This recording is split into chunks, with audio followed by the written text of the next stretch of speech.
Well, I moved. There's a couple of big deadheads above me getting ready to fall over, and I don't feel like ending up like this tree just did. Look what these things just did to this. And that would hurt. Catch one of those in the bean, right? I probably shouldn't even be in this timber, but I'm here now, so I'm moving to a safer chunk.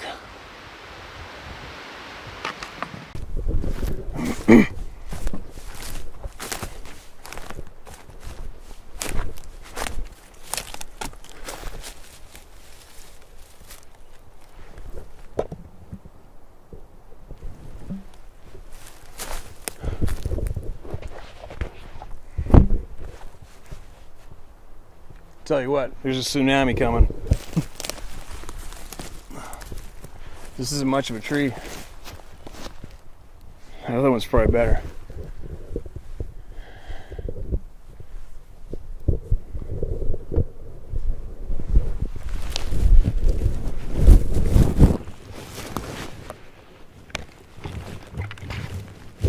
We'll see how it goes.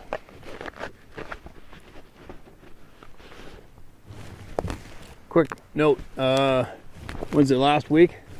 No. Few weeks ago, I was across the province in the middle there, and a lot of you noticed some rocks being thrown at me. Got a million emails about it, comments in the comment section. And if you guys haven't figured out yet, I don't care. I somewhat do care, but I don't care. I hear a lot of things, I see a lot of things that I obviously don't point out or run to the camera to share. I don't have to tell you guys how often I'm out here, but I'm sure you've heard me in the past where I always say, I'm just not into these things. I'm not into them. I don't go looking for them intentionally. I share this planet with them. I share the forests and mountains with them. I make it very, very clear I don't want anything to do with them. All right, so I've heard things in the past. Okay, how about that time those two things are beating on the trees above me? I just automatically look at the ground. I left. I think twice now, I think we've seen on, since I've been videoing here, I think maybe twice, something's happened. And one time I left. Another time I was really in the open on a riverbed, but I'm just not into it. If they threw rocks at me, fine, I don't give a shit. Throw away. As long as I made it out of there okay, didn't take a rock in the head. I'm not overly concerned about it, okay, you guys? And furthermore, even if it is in the video, let's say I was into it and I wanted to make something out of it, and I edited up that video to show the rocks, zoom in on them, they coming in on slow motion. 99% of the planet's just going to say I had somebody in the bushes throwing rocks at me anyway, right? So it's just a big waste of time. But just so you guys know, I appreciate your concern, I appreciate you noticing that. My concern level is probably at about a 3 out of 10.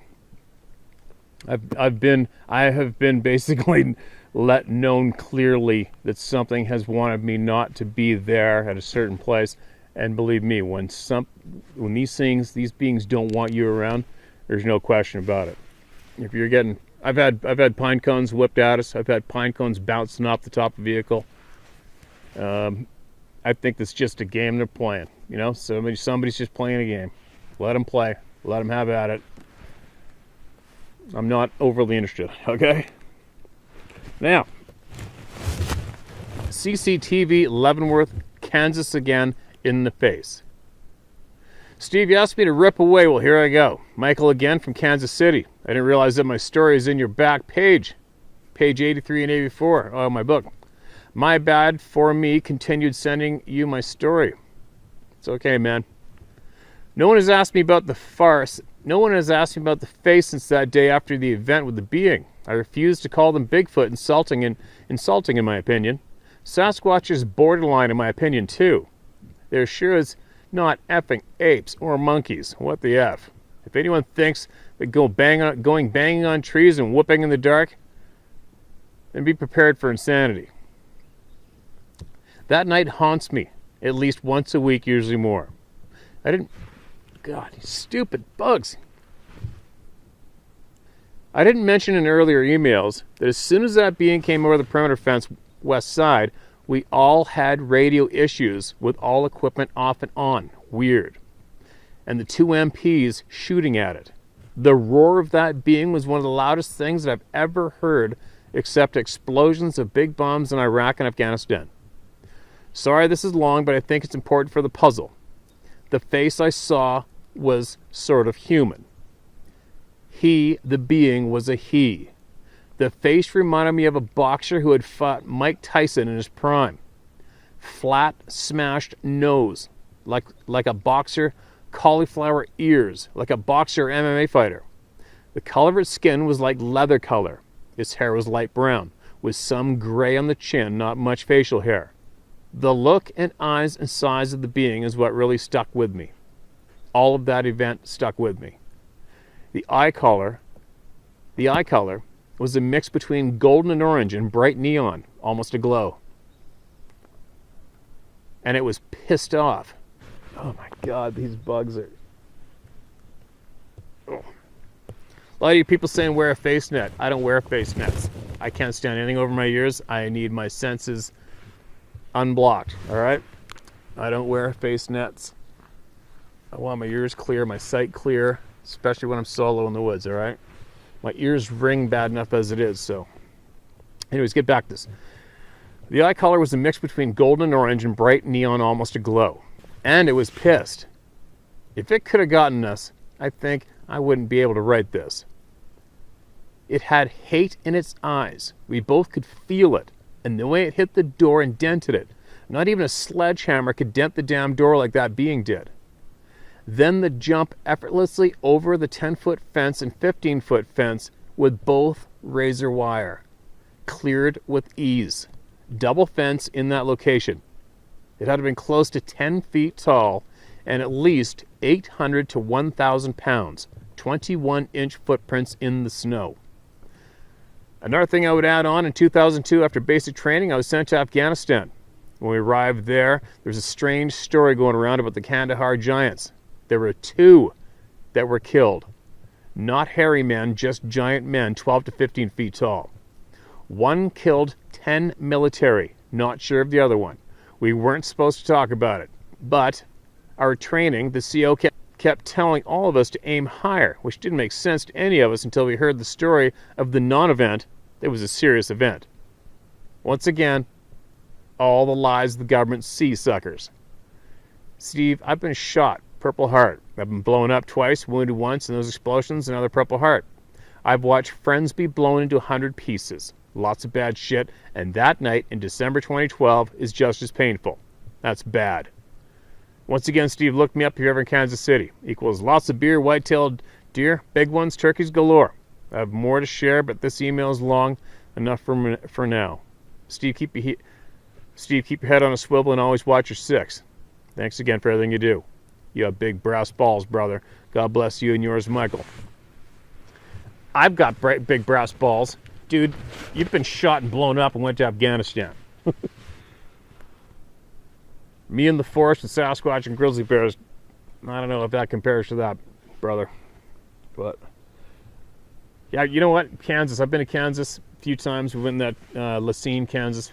We used to go in the what's it called? The National World Turkey Competition. World Turkey Hunting Competition. National Wild Turkey Hunting Competition. Whatever it used to be called. Until this COVID bullshit shut it down. But, yeah, if I'm over there, I'm coming right to you, man.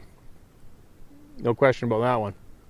And if I'm not there first, if I'm not there before the man cave gets set up, maybe we can have you on for a live conversation in the man cave, huh? That might be good. If you could do a little more digging, if you could possibly get us some more details on those giants at Kandahar, that sure would be helpful too, right? Obviously, there's a lot of people out there trying to brush it off as just a modern day folklore story, which is so easy to do. But the amount of witnesses and first-hand military voices we're hearing when it comes to that story is overwhelming, and it's enough for me to look and listen and go, all right, somebody's lying, somebody's not. And I'll guarantee you somebody didn't think up that story for something to do. Not in modern times, right? There goes my token helicopter. No rain yet. Getting lucky. Gonna keep going. Man, I hope these helicopters aren't thick where I'm moving to. I'm over helicopters. Sick and tired of hearing them every single time I go anywhere. And the effort that I put in to get there doesn't matter. There's a helicopter. And no, they're not following me. Don't even think think about talking about it.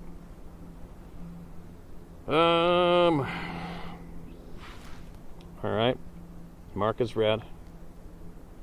A couple stories and some definite puzzle pieces. Alright, here we go. Hi Steve, 3 stories of encounters here. My dad and some friends of his had an encounter when he was a teenager in high school. This would have been in the early 60s in Grayson County, Kentucky. My dad passed away a few years ago, so this is secondhand. It was getting near dark and his friends and he had pulled the car over in an isolated area to hang out.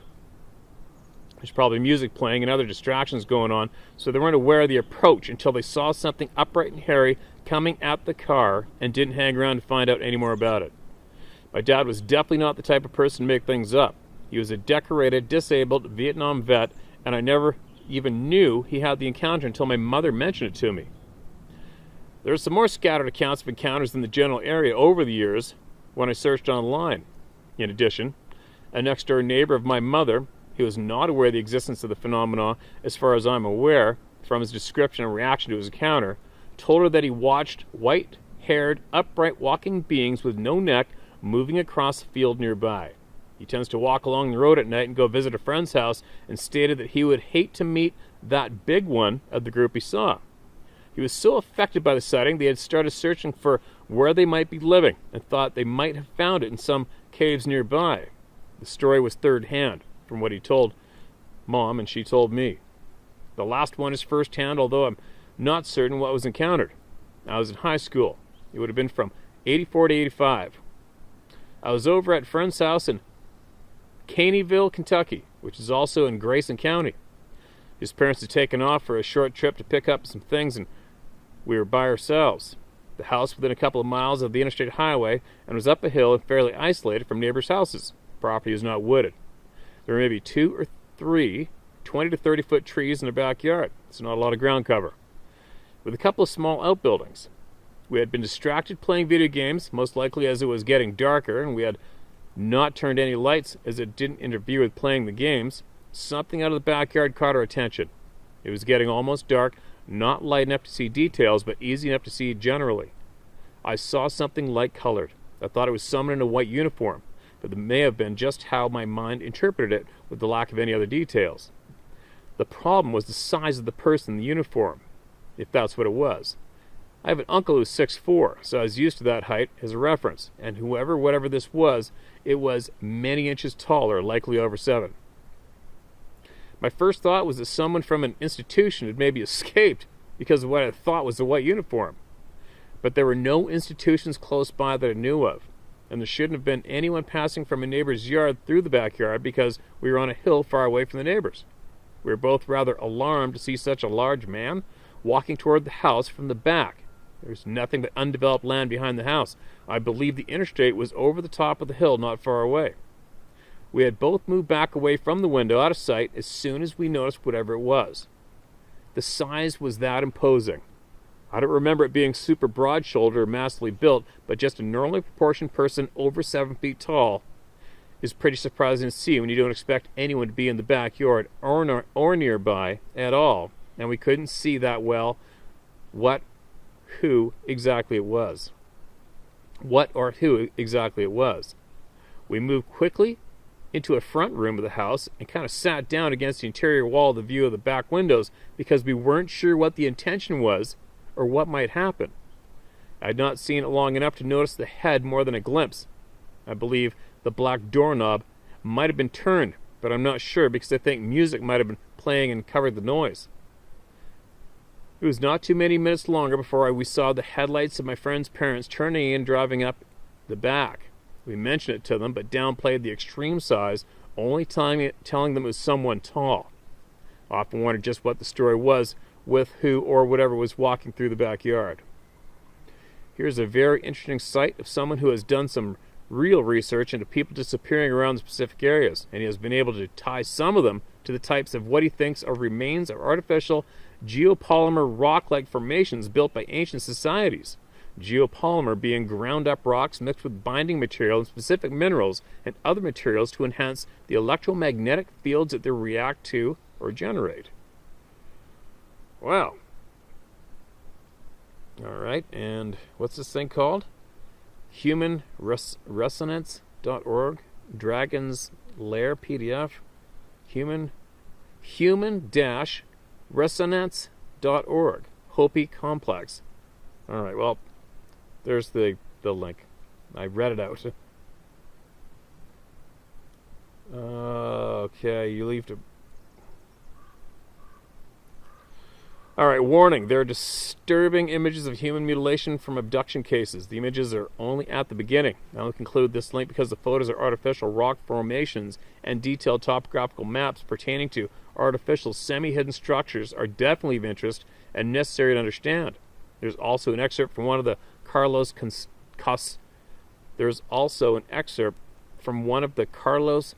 Castaneda books about how to protect yourself from what is causing the cases. That may be important. Here's the main site of many articles of his research, which covers a wide range of related subjects. www.human-resonance.org. That's resonance.org/biblio.html. Oh, and of course it starts with http://. Okay? I hope that helps you guys. This could be a big puzzle piece considering the strange effects noted often in Sabe encounters, like disappearances into nothing, weird disorientation, mental messaging, light effects, which the artificial geopolymer rock material can cause combined with moving water. It might also be possible that some encounters of what seem to be Sabe is something else posing or disguising as a Sabe, which is maybe even more strange. I include the links to his site because I think there's probably a direct link, and understanding what is going on is probably going to have to include a wide net to pick up all the puzzle pieces. It'll also make you more aware of the artificial rock types in areas who you are more likely to need to pay closer attention to keep a missing 411 type of event from happening to you. Unless you're familiar with your own inner warning system, it can be difficult to tell if it's an internal warning when coming into a dangerous situation or something outside of yourself warning you. The recent email you read about the guy being pulled by his hair to a tree and passing into it also shows that something far wider in scope that we may not be taking into account is going on. Not just an unacknowledged human relative living free in the wild. I think there are many different species of upright hominids scooting around out there, and the crazy way they can perform physical feats like jumping over a security fence that is as tall as they are, and footprint traits that disappear for no reason, may point to their being able to reduce their mass or the effect of gravity on them, maybe why they can move so fast, or, in the case of disappearing footprint trails, using portals to move between spaces, and maybe a clue to something else disguising itself as a Sabe. Also, may be related to how they can move with no sound, if they wish, in terrain where they shouldn't be able to. It seems obvious to me from the emails that they personally make noise when they want people to know they are there, to either drive them away or goof with them for fun, I guess. As to the people getting into a huff about rocks being thrown near them, it might be informative to realize that when they hit people with rocks, it is very small rocks, and the larger rocks are for getting people's attention, or getting them to leave without injuring them. Same with displays of roaring and screaming. It's very obvious they could take someone out without the person even realizing what happened, maybe even kill them sonically with the level of noise they can make. Scott Carpenter had a fairly recent video where he showed what a couple of portals formed of a tunnel through the tree branches and bushes look like. It'd probably be wise to be on the lookout for those type of formations, as I believe you had a pretty recent email from someone who almost lost consciousness when they decided to walk into one after being warned about it. Forewarned is forearmed, and all that. Best of luck, Steve.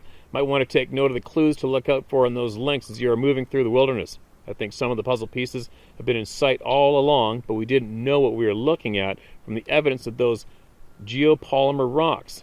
A lot of nearby rocks being a factor in some of David Pilatus' cases, and moving water combined with those geopolymers can create electromagnetic fields and effects. Once you study the photos of artificial rocks, it's easier to spot them. Natural rocks tend to have different colored layers as different combinations of silt/mud/ etc. settle and form rock. But the geopolymers are consistent in texture and color as they are mixed and poured at one time like concrete. Jason. Whew, Jason. thanks for that. Thanks for that email, man, and thanks for doing all that digging. You're obviously becoming very enlightened to a lot of shit that's going on our planet, right? And there's many people out there just like you doing the same thing. I have a feeling the majority of the very intelligent people in our communities are possibly sitting in the background, silent, quiet, taking it all in, learning and learning and learning, and keeping to themselves. In the long run, it's probably a smarter way to do it, considering we know what's going on these days of people being eliminated, silenced, blocked, deleted, shut down, going missing, right? There's a lot of good people that have the best intentions for society are being deleted. It's kind of upsetting, isn't it? But anyway, keep digging. You come up with anything else more solid. But anyway, thanks for that email again, man, and keep digging and keep sharing with us. All right, when you can, share anything you think that can help the people. Share it.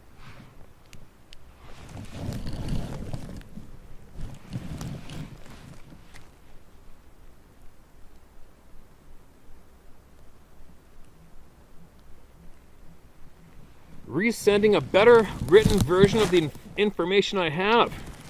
Right on. Thank you so much. I love reading that. Let's see what you got. No paragraphs. You forgot the paragraphs. But thank you very much for doing the best you can. Let me get comfortable. Sleep.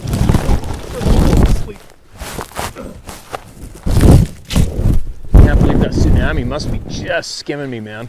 It's handy. All right, here we go. You ready? All right, here we go. Stupid bugs. Morning, Steve. I tried to send this once already, but it might have gotten lost in the pile. Hoping that this gets to you easier. We don't often tell people what we know about these people or share our stories. Many members of the tribe don't or even won't tell their tribal members what happened if they end up running into a Sasquatch. Sometimes they can put some bad shit on you, and I mean bad, but enough said. Where do I begin? It's kind of difficult to know where to start when someone ain't tossing you questions. I'll just start with what I've been told by my grandmother, great aunt, and many others. My people have been practicing this religion, or more like a secret society, since not everyone wants to do these things, for as long as we can remember, but over time has been lost and mixed in with the religion that came with the white man. But enough about that. A wise man once said, "It is what it is." So back before the white man came to our area, my tribe had shared a village with some of the Sasquatch people. Some of the more powerful tribal members would actually practice this religion with them. Yeah, they would actually go out in the woods with them and do what they do. I know all this is going to sound like bullshit, but this is a few examples I've been told. And some of this stuff actually happened in the last 65 years. Examples are from the men sitting in the sweat lodge singing and dancing for 5 days straight, not coming out to eat or drink. They would contest. They would have a contest on who could stay in the sweat lodge the longest. Most people would die in a few hours. Men sticking multiple animal bones through their arms and grabbing some ashes and rubbing it on their skin to make the wound disappear. They also had contests on who could do the most mind-blowing things. Also, they had access to what they called the land of the dead, where they would often go to with the people from there for a good salmon run that year, for example. Okay, now what does this have to do with Sasquatch? From what we understand, this practice is what gives them the power to do what they do, and they are the keepers of this power. There are very few people today who still mess with it. Some use it for good and some for bad. What my auntie tells me is that no matter what it is used for, the person has to pay a price for it, which is usually a terrible price. Okay, I think I got the idea across. Now a story about what happened with my grandmother in 2017. She's just having a normal grandma day, reading the Bible, cleaning, etc. Then she noticed something was saying her name, but could not tell what it was saying or why. She ignored the voice throughout the day and tried to ask it to stop. By the time 2 a.m. came around, the voice was not letting her sleep and got louder and more clear. She said at first it was not speaking English. So by that time, the voice was begging for help and asked her to come and help it. It gave no specific location for my grandmother, just followed what it was sending out. So about 2:20 a.m., my grandmother grabbed her bag, headed out the door, and the voice led her to a logging road about 3.5 miles away from my house, and another 2 miles down the logging road, which came to a dead end at the ocean.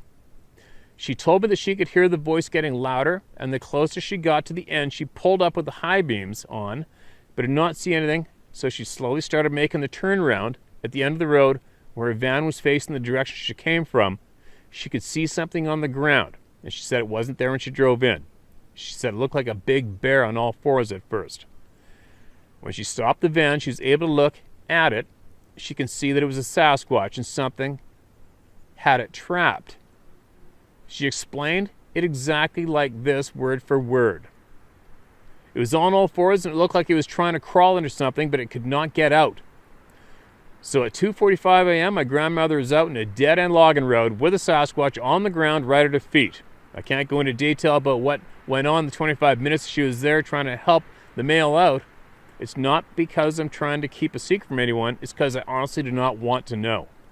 She just told me that she had to pray and do her thing to get her free from whatever had it trapped. I asked her what the heck could trap a Sasquatch in an invisible cage, and her answer was, "You don't want to know, kid."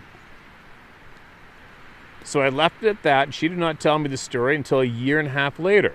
When it was all said and done, she told me she was gathering all of her stuff intentionally, not looking it in the eyes. That's when they can get a hold of you and make you lose hours of time and do probably whatever they feel. She said that she could hear it get up from the ground, take huge breaths of air, not from being exhausted, but just from its size alone, and it started walking towards the brush. And it stopped, and my grandma was doing everything she could not to look at it. But when he stopped, he made my grandma look at him, not physically. He didn't have to touch her face to make her look at him. She said he had very beautiful green eyes, and he wasn't as big as another one that travels through the same area. But as my grandmother looked at him, he said to her, through thought, "Thank you, Carol." It's a made-up name. Then turned to walk into the brush and was gone. And she said it didn't actually walk into the brush, but it faded into them. My grandmother is a very spiritual person and prays to Jesus every day. I knew she was a powerful person, but I has no idea how powerful. So that is one of the countless encounters with these people that my friends and family have had. They are usually not too bad, but some are not good at all. I left some details about the Sasquatch out to make it shorter. I know this is super long and probably too long to read on the channel. If so, oh well, the knowledge has gotten to you, and that was my ultimate goal. Share if you wish, and that's just a fraction of the stories I got, but by far the most outrageous one. Thanks again for all you do, Steve, and believe me when I tell you, my friend, this has been passed down from not long ago. I believe the last time that we shared a village with them was in the mid-1800s. Then, when the white man came, they moved to the hills. I hope this makes it to you. Took a long time to type out. You're the man. Do not think for 1 second that you're not. Keep kicking ass, Adrian. I'll share more if you want. Okay, you left me a note at the bottom. One of the questions was if it was at the Quinault Casino, where I was with David Pilatus. Yeah, it was, man. That's where it was. I appreciate that email so much. It's ridiculous. And it's never too long, right? So it's funny, the farther the camera is from me, the louder I talk. I don't know why. I got to get used to understanding the microphone's right in front of my freaking face. And it's getting real windy. One of these little squalls is going by. It's just shaved me. A wall of water is right there. But anyway, if you can email me back with more, please do. Don't hold back. If you got it, I want to hear it. If you think it's going to help, I want to hear it, and I want to share it with everybody, okay? The more knowledge, you better. I want to hear it all. I want to hear everything you got. And it's never too long, all right? So next time you get a chance, sit down and let her rip. And get it to me as fast as you can. Just getting licked from this water. The phone's not too wet. I'm going to keep going. Adrian, thanks again, man. I absolutely appreciate that. And I really, really, really want to hear more from you, all right?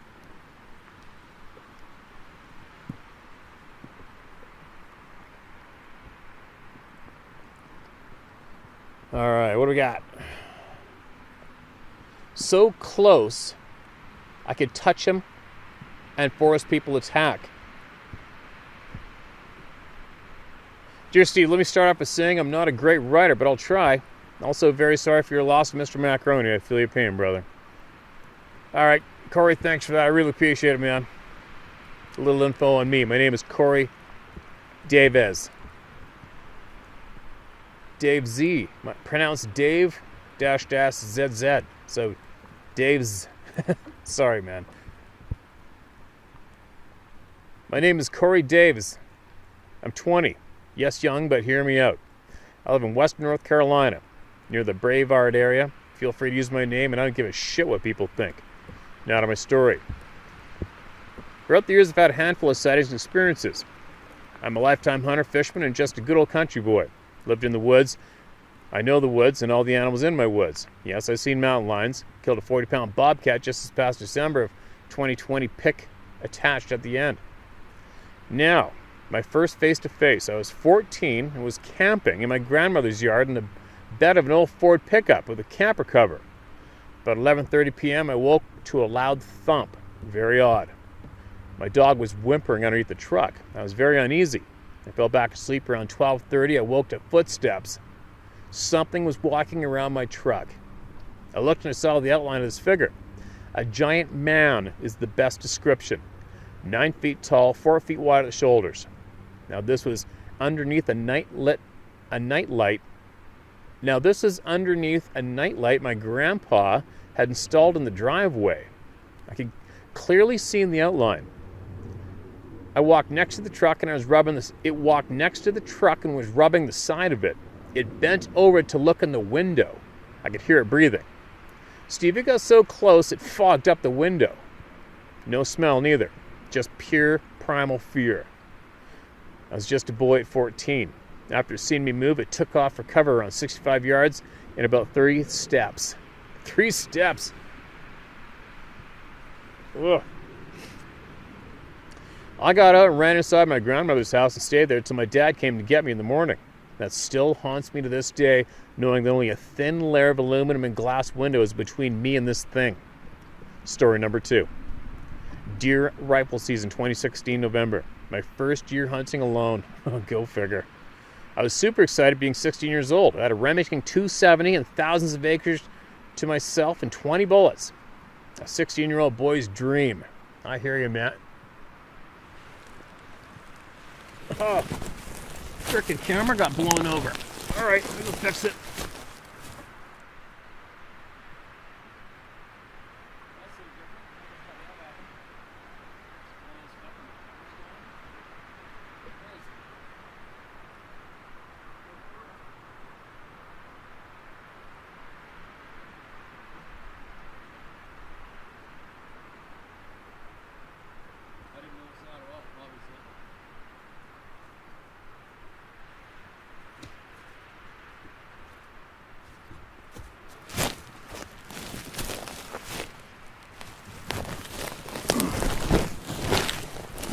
Crazy, I did not notice that, didn't even hear it. Just looked up and the camera's gone. That's really weird too, because it's completely, it's between a couple big trees covered from, I don't know, whatever, it happened. Hopefully I get back to the store here. Yes, you know what's really weird is there's not enough wind right there to knock that sucker over. The shirt that's on it isn't even moving. Weird. All right, story number 2. Deer rifle season 2016 November. My first year hunting alone. All right. A 16-year-old boy's dream. You know, I was that 16-year-old boy too. And I'll never forget when I could finally started hunting by myself with a rifle. I always did it with a gun or with a bow since I was like 12, but okay, getting on with it. I was sitting in my stand. There's a rock cliff behind me.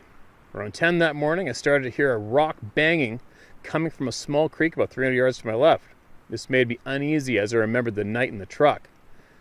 It went on until around 11. I had ate my lunch and there was a bang and a thud at the top of the cliff behind me.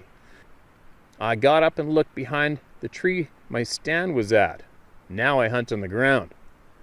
But what I saw, a flash of black. but I saw a flash of black. I raised my rifle thinking it was a bear. Now, Steve, I grew up with guns and shoot weekly. I'm an expert shot. Well, as soon as I raised my rifle, all hell broke loose. This thing was now coming down that cliff, grabbing trees to slow itself down. When it hit, it was making a blind straight at me, grunting, and just noises I can't explain. Okay, I think it might have been a typo. I'm going to read that one more time. When it hit, it was making a blind straight at me. So a blind you must have meant it was making a blind run straight at me, grunting, and just noises I can't explain. I held up and in center of his chest and let off a round from my .270 that clearly struck him, slowing him down quite a bit. But he kept coming. Holy shit. I grabbed my pack and I ran. He followed me all the way to my truck. Steve, a .270 round basically had no effect on this damn thing. It took me 2 years to go back there. I did pick up some features, but not many. No shit, he shot him. Clearly a male. Hair all over except the face. Solid jet black, very shiny hair. No one can convince me other. It had a face of a man, just bigger. It had white in its eyes, like me and you. Steve, I have no doubt in my mind this thing was out to kill me. I still hunt that same spot. Actually killed a bobcat from that stand this past year. I upgraded from a .270 to a Remington 7mm Rem Mag, basically a 300. Even then, I still felt fear there. I said out loud there, "Remember me, you son of a bitch? I shot your ass. I'm only here to hunt. Leave me be, because this time I have something bigger, and I'll kill your ass if I see you." The fear was still there, but not really as bad. I upgraded again to a .450 Bushmaster. Went back, also took my 9mm pistol and my hunting knife that has skinned many deer. I stood my stand and clearly stated, "I'm not here to hunt today. I'm here to settle our feud." And I got nothing to fear, nor dread, nor nothing.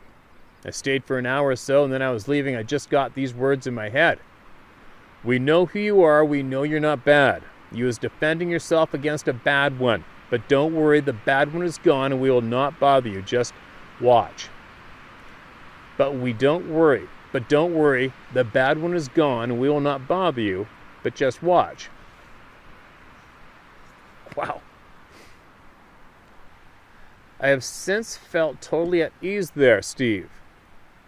Only in the dark am I nervous, but humans have a fear of the dark naturally. I now take my soon-to-be wife there with me.